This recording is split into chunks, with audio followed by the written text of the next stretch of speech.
Instagram ಲಾಗಿನ್ನಿಂದ Pak link ರಟ್ಟಾಗಿದೆ. ದೊಡ್ಡಬಳ್ಳಾಪುರದಲ್ಲಿ ಕೌಂಟರ್ ಇಂಟೆಲಿಜೆನ್ಸ್ ದಾಳಿ ನಡೆದಿದೆ. Syed Abubakar lock.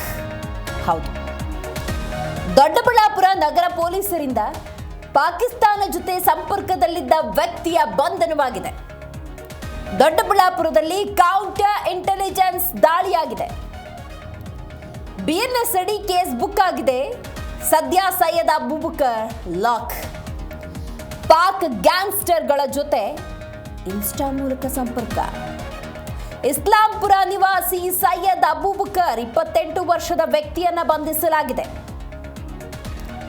Counter intelligence cell ಮತ್ತು ಸೆಂಟ್ರಲ್ ಐಬಿ ಅಧಿಕಾರಿಗಳ ಮಾಹಿತಿಯ ಮೇರೆಗೆ ಬಂಧನವಾಗಿದೆ. ಪಾಕಿಸ್ತಾನದ ಶಾಜದ್ ಬುಟ್ಟಿ ನೆಟ್ವರ್ಕ್ ಗ್ಯಾಂಗ್ನ ಇನ್ಸ್ಟಾಗ್ರಾಮ್ ಅಕೌಂಟ್ ಅದು. ಗಣ್ಯ ವ್ಯಕ್ತಿಗಳು ದೊಡ್ಡ ದೊಡ್ಡ ಉದ್ಯಮಿಗಳಿಗೆ ಬೆದರಿಕೆ ಹಾಕಿ ಹಣ ವಸೂಲಿ ಮಾಡುವಂತಹ ಪಾಕಿಸ್ತಾನಿ ಗ್ಯಾಂಗ್ ಜೊತೆ ಲಿಂಕ್.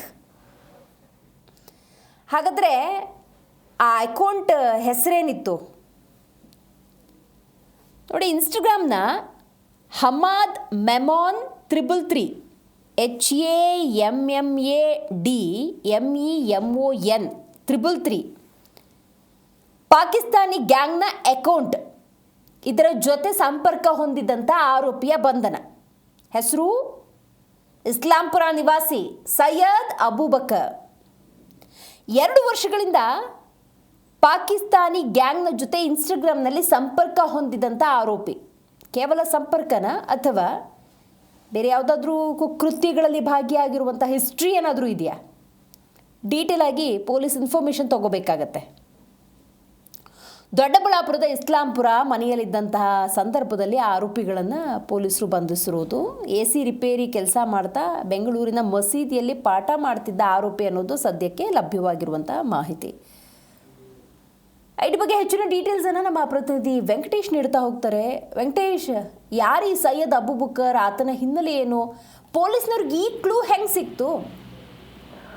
ದಿವಸ ಇದು ಬೆಂಗಳೂರು ಗ್ರಾಮಾಂತರ ಜಿಲ್ಲೆ ದೊಡ್ಡಬಳ್ಳಾಪುರದ ಒಂದು ಇಸ್ಲಾಂಪುರ ಅಂತಕ್ಕಂಥ ಒಂದು ಗ್ರಾಮದಲ್ಲಿ ಸೈಯದ್ ಅಬೂಬಕರ್ 28 ವರ್ಷ ಏನಿದ್ದಾನೆ, ಆ ವ್ಯಕ್ತಿ ಸುಮಾರು ಹಲವು ವರ್ಷಗಳಿಂದ ಕೂಡ ಎಲ್ಲೊಂದ್ ಕಡೆ ಮಸೀದಿಗಳಲ್ಲಿ ಮಕ್ಕಳಿಗೆ ಪಾಠ ಮಾಡ್ತಕ್ಕಂಥ ಕೆಲಸ ಮಾಡ್ತಿದ್ದ. ಜೊತೆಲಿ ಈ AC ರಿಪೇರಿಗಳನ್ನ ಅಂದ್ರೆ ACಗೆ ಸಂಬಂಧಪಟ್ಟ ಕಿಟ್ಗಳನ್ನ ರಿಪೇರಿಗಳನ್ನ ಮಾಡ್ತಕ್ಕಂಥ ಕೆಲಸಗಳನ್ನ ಮಾಡ್ಕೊಂಡು ಬದುಕನ್ನ ಸಾಗಿಸಿದ್ದ ಅಂತ ಹೇಳಿ ಸದ್ಯ ಇರ್ತಕ್ಕಂಥ ಇಸ್ಲಾಂಪುರದ ಜೊತೆಲಿ ಅವರ ನಿವಾಸಿಗಳು ಹೇಳ್ತಿರ್ತಕ್ಕಂಥದ್ದು. ಜೊತೆಲಿ ಈ ಮಧ್ಯೆ ಏನಂದ್ರೆ ಸುಮಾರು ಹಲವು ವರ್ಷಗಳಿಂದ ಇಂಥದ್ದು ಕೃತ್ಯಕ್ಕೆ ಏನು ತೊಡಗಿಸ್ಕೊಂಡಿದ್ದ ಅಂತಕ್ಕಂಥದ್ದನ್ನ ಈಗ ಒಂದಷ್ಟು ಜನರು ಅಲ್ಲಿ ಹೇಳಿದ ತಕ್ಷಣ ನಿಜಕ್ಕೂ ಕೂಡ ಆಶ್ಚರ್ಯನ ವ್ಯಕ್ತಪಡಿಸಿರ್ತಕ್ಕಂಥದ್ದು. ಜೊತೆಲಿ ಏನು ನಮ್ಮ ಮಾಹಿತಿ ಏನಿದೆ, ಕೌಂಟರ್ ಇಂಟೆಲಿಜೆನ್ಸ್ ಮತ್ತು ಸೆಲ್ ಮತ್ತು ಸೆಂಟ್ರಲ್ ಐಬಿ ಅಧಿಕಾರಿಗಳ ಮಾಹಿತಿ ಮೇರೆಗೆ ಒಂದು ದೊಡ್ಡಬಳ್ಳಾಪುರ ನಗರ ಪೊಲೀಸರಿಗೆ ಮಾಹಿತಿಯನ್ನ ಕೊಡ್ತಾರೆ.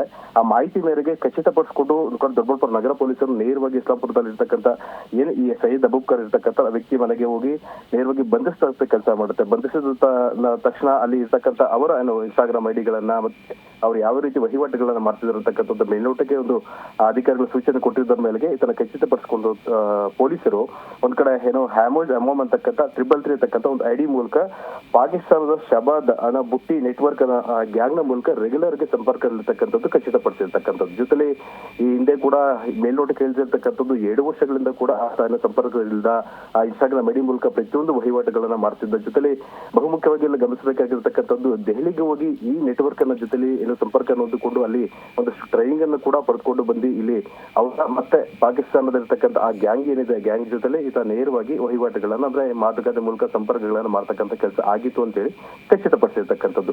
ಈ ಎಲ್ಲಾ ಮಾಹಿತಿ ಮೇರೆಗೆ ದೊಡ್ಡಬಳ್ಳಾಪುರ ನಗರ ಪೊಲೀಸರು ಒಂದ್ ಕಡೆ ಆತನನ್ನ ಬಂಧಿಸುವುದು ಕೆಲಸ ಆಗಿದೆ. ಮತ್ತಷ್ಟು ಈತ ಬರೀ ಮೇಲ್ನೋಟಕ್ಕೆ 2 ವರ್ಷಗಳಿಂದ ಮಾತ್ರ ಈ ಕೆಲಸನ ಮಾಡ್ತಿದ್ದ. ಮೊದಲೇ ಯಾವ್ಯಾವೆಲ್ಲ ಅಹಿತಕರ ಘಟನೆಗಳಿಗೆ ಈತ ಏನಾದ್ರು ಶಾಮೀಲ್ ಆಗಿದ್ದ, ಜೊತೆಲೆ ಏನಾದ್ರು ಪೂರ್ವ ಸಿದ್ಧತೆ ಮೂಲಕ ಏನಾದ್ರು ಬೇರೆ ರೀತಿಯಲ್ಲಿ ಮಾತುಕತೆ ಆಗಿತ್ತಾ? ಜೊತೆಲಿ ಇಲ್ಲಿ ಬಹುಮುಖ್ಯವಾಗಿ ಇನ್ನೊಂದು ಗಮನಿಸುವಂತ ವಿಚಾರ ಏನಂತ ಹೇಳಿದ್ರೆ, ದೊಡ್ಡ ಉದ್ಯಮಿಗಳ ಜೊತೆ ಪ್ರತಿಷ್ಠಿತ ಏನು ಹೋಟೆಲ್ಗಳಿದೆ, ಜೊತೆಲಿ ಉದ್ಯಮಿಗಳಿರ್ತಾರೆ, ಅವ್ರಿಗೆ ಬೆದರಿಕೆಯನ್ನ ಕೊಡೋದ್ರ ಮೂಲಕ ಅವ್ರಿಗಂದ ಹಣವನ್ನ ಪೀಕ್ತಕ್ಕಂಥ ಕೆಲಸ ಕೂಡ ಮಾಡ್ತಿದ್ದ ಅಂತ ಹೇಳಿ ಹೇಳ್ತಿರ್ತಕ್ಕಂಥದ್ದು. ಇನ್ನಷ್ಟು ಮಾಹಿತಿಗಳನ್ನ ಸದ್ಯ ಬಂಧನ ಆಗಿರ್ತಕ್ಕಂಥ ಏನ್ ಈ ವ್ಯಕ್ತಿ ಇದ್ದಾನೆ ಅವನ ಪೊಲೀಸರ ತನಿಖೆ ಮೂಲಕ ಮತ್ತಷ್ಟು ಮಗದಷ್ಟು ವಿಚಾರಗಳನ್ನ ಪಡಿಬೇಕಾಗಿದೆ. ಥ್ಯಾಂಕ್ ಯು ನಿಮ್ಮೆಲ್ಲ ಮಾಹಿತಿಗಾಗಿ ವೆಂಕಟೇಶ್.